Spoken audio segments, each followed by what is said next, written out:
દર વર્ષે global recycling day 18 માર્ચે વિશ્વભરમાં ઉજવવામાં આવતો હોય છે। પર્યાવરણનું સંરક્ષણ, કુદરતી સંસાધનો બચાવવા અને કચરાના યોગ્ય સંચાલન અંગે જાગૃતિ લાવવા માટે આ દિવસ ખૂબ જ મહત્વનો માનવામાં આવે છે। વધતા પ્રદૂષણ અને પ્લાસ્ટિક કચરાની સમસ્યાને ધ્યાનમાં રાખીને રિસાયકલિંગ આજે સમયની સૌથી મોટી જરૂરિયાત બની ગઈ છે। વધુ વિગતો સાથે જોઈએ અમારો ખાસ અહેવાલ। આજે વિશ્વભરમાં ગ્લોબલ રિસાયકલ ડેની ઉજવણી, રિડ્યુસ, રીયુઝ, રિસાયકલનો વૈશ્વિક સંકલ્પ, પ્લાસ્ટિક પ્રદૂષણ સામે રિસાયકલિંગ જ ઉપાય, પર્યાવરણ બચાવવા રિસાયકલિંગ પર ભાર જરૂરી, સ્વચ્છ અને હરિયાળું ભવિષ્ય બનાવવાનો સંદેશ। ગ્લોબલ રિસાયકલિંગ ડેની શરૂઆત વર્ષ 2018માં ગ્લોબલ રિસાયકલિંગ ફાઉન્ડેશન દ્વારા કરવામાં આવી હતી। આ દિવસનો મુખ્ય હેતુ એ છે કે લોકો કચરાને ફક્ત ફાંકી દેવાની વસ્તુ નહીં, પરંતુ એક મહત્વપૂર્ણ સંસાધન તરીકે જોવાનું શરૂ કરે। વિશ્વભરમાં દર વર્ષે અબજો ટન કચરો ઉત્પન્ન થાય છે। જો આ કચરાનું યોગ્ય રીતે રિસાયકલિંગ કરવામાં આવે તો જમીન, પાણી અને હવામાં થતા પ્રદૂષણને ઘણી હદ સુધી ઓછું કરી શકાય છે। ખાસ કરીને પ્લાસ્ટિક કચરો સમુદ્ર અને જમીન બંને માટે મોટું જોખમ બની રહ્યા છે।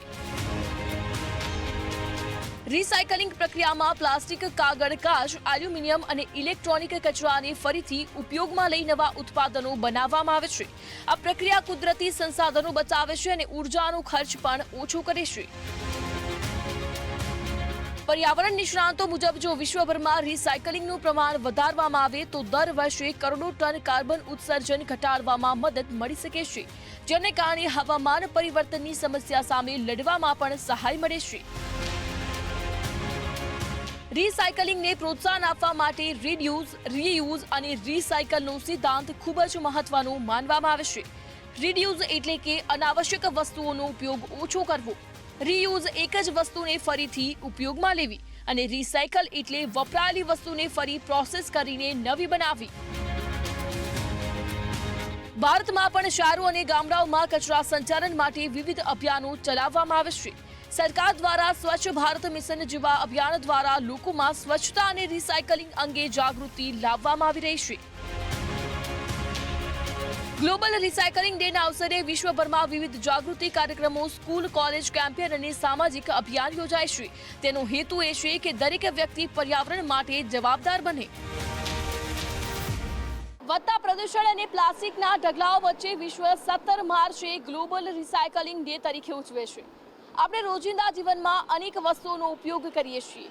પ્લાસ્ટિકની હોય, કાચની હોય કે એલ્યુમિનિયમની હોય કે કોઈ ધાતુની હોય, અને આ બધી જ વસ્તુઓનો ઉપયોગ કર્યા બાદ તેને ફેંકી દેતા હોઈએ છીએ। પરંતુ ક્યારે આપણે વિચાર્યું છે કે આ બધી જ વસ્તુઓને આપણે ફેંકી ન દેતા તેનો ફરી ઉપયોગ કરીએ? આને જ કહેવાય છે રિસાયકલિંગ।